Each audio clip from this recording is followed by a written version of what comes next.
3 deep understandings to listening to yourself. When you want to listen to yourself, the first understanding you have to really get is that we have more than 50,000 thoughts in a day. This means that we have thoughts moving in and out of our brain and consciousness throughout the day, and many of them move so quickly that we're not even aware we have them.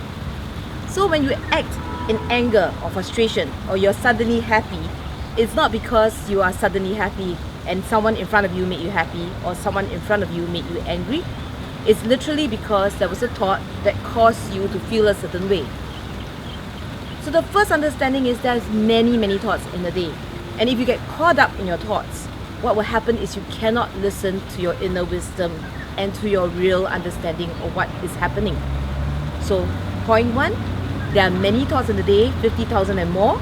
Don't get too caught up in them. Most of them are repetitive. They come again and again, and they're nothing more than past brain processing and past histories and past stories. They are not really real or in the present.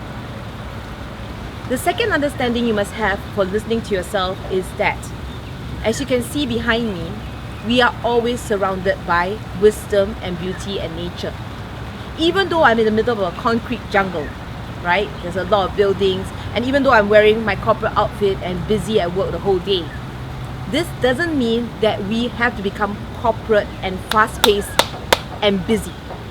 We can take a deep breath, slow down in that moment, and find our inner wisdom, our inner quiet. This inner quiet is accessible to all of us all the time. We just have to break away from the...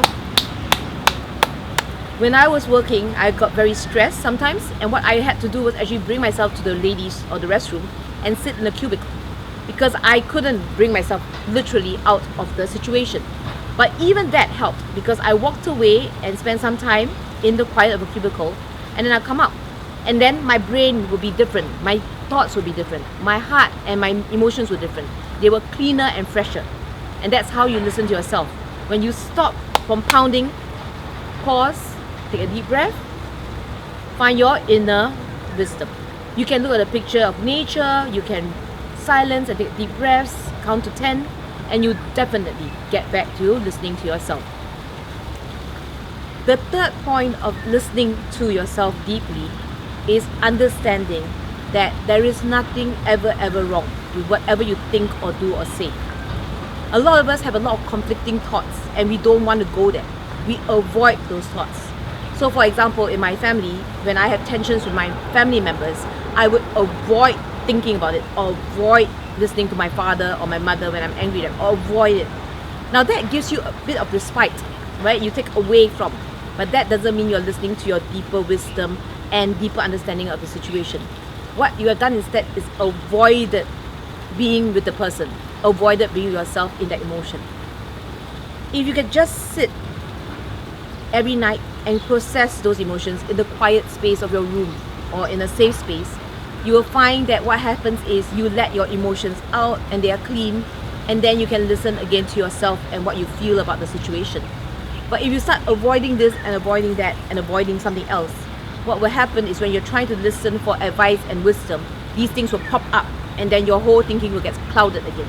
And then you don't trust your own inner guidance and wisdom and understanding, because what you're doing is you're listening from a very messy place of avoidance, right? Not integrated, fragmented. So 3 ways to listen better to yourself, right? Firstly, know that there are many thoughts in a day. They come and go. Let them go. They're not you. They're old thoughts repeated from the past and old beliefs. They come and go, 50,000 of them. Number 2, basically listen to yourself and pause. Pause mentally, emotionally. You do not have to pause physically. Your inner wisdom is with you all the time. And 3, stop avoiding feelings. Stop avoiding negative thoughts. They're not good or bad. They just are. We all get angry. We all get frustrated. Avoidance does not help. Keeping quiet and not screaming at a person helps then. But later on at that night, spend some time being quiet, processing. And then, when you have these 3 deep understandings rooted in your own life, you will be able to hear yourself more powerfully, and you'll be able to be more peaceful with your life, which is our gift to